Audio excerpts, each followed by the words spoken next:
In The Last of Us, nature takes over society again and takes over the civilization.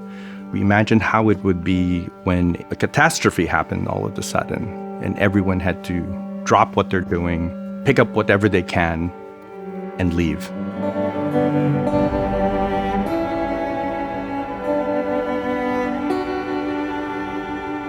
With the game, because immersion is such a big component of it, everything is seen either through Joel's perspective or Ellie's perspective, and that's it. And because we want you to spend a lot of time with them, moving from space to space in real time and becoming them. With the show, no core loops in the TV show other than like sit there, watch, and enjoy it. I believe, and I know Neil agrees, we're obsessed with details. The details are everything. Your watch is broken. It's almost like there are details in places you can never see. What's your business here? Got the day off. All right, move on through. Thanks. In the QZ, we wanted to design that city as very hard and cold. That's why the lighting in that area is very bluish and overcast. We like to create this atmosphere like you're in a prison. Checkpoint's still open. It's very oppressive in the Boston QZ, and we want to express that right away with everything you see. You see men with guns, you see fences up everywhere, keeping you from walking anywhere other than where the government wants you to be. You won't see a lot of trees in the QZs, you won't see a lot of grass. Everything is very sterile, everything is man-made. You can see the misery of what's happening and how society is very desperate and frustrated. I think in a really harsh way, he's figured out how to survive. Smuggling contraband, carrying out deeds. Let's go wrap this up.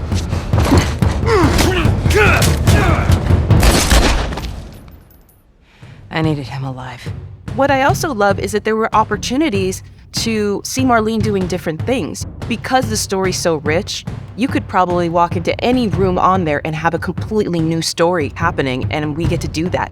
When we approach designing a space, we always have to think about the people that were living there. We curate everything that is in the scene, picture frames, the kind of beds they slept in, the furniture choices they made.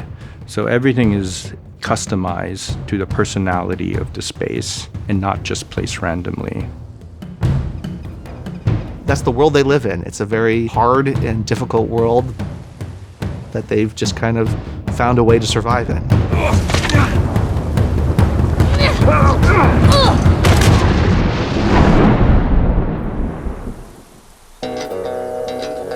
In Billstown, you have a small town that is run by Bill. Don't touch! He lets nature take its course.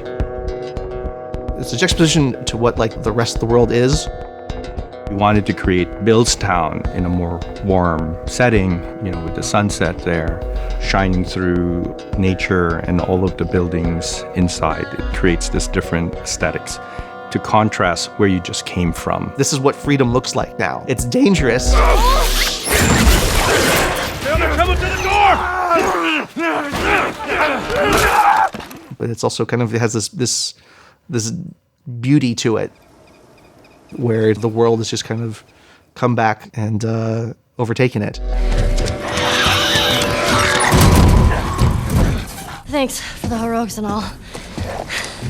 You go to this interesting place that is a environmental change from the QZ that you're in. It's a small Massachusetts town. You meet a guy who's funny and cranky and weird. That girl nearly got us killed. She did hold her own back there. As reluctant as Joel may be, there are real relationships in place. These are the only human relationships that he has, as much as he may not express his feelings towards those relationships. They mean everything to him. I can see without having any sort of knowledge of who she is that her biggest fear is ending up alone. In the same way that Joel is the fear of the pain of losing that and becoming reliant on their constant presence for the fear of that one day it's just going to stop.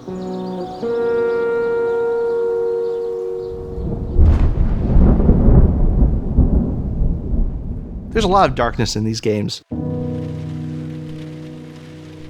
It's going to sound weird, but when I'm making these animations, I'm trying to pull as much light out as possible, despite of kind of what happens throughout it. I've now heard from a couple of people that have watched the whole show and went back to play the game, and they said the game feels richer now, having watched the show. If you don't think there's hope for the world, why bother going on? It was very much going through the screen as if the screen is a portal and you're in it. You haven't seen the world, so you don't know. You're in the game, and you couldn't have asked for a more complete experience. I still think that there's kind of a glimmer of hope in this game. I think there's a glimmer of hope in every animation that we make. Ellie exploring the world, that's not a dark thing. It's a lighter way of seeing a very dark world.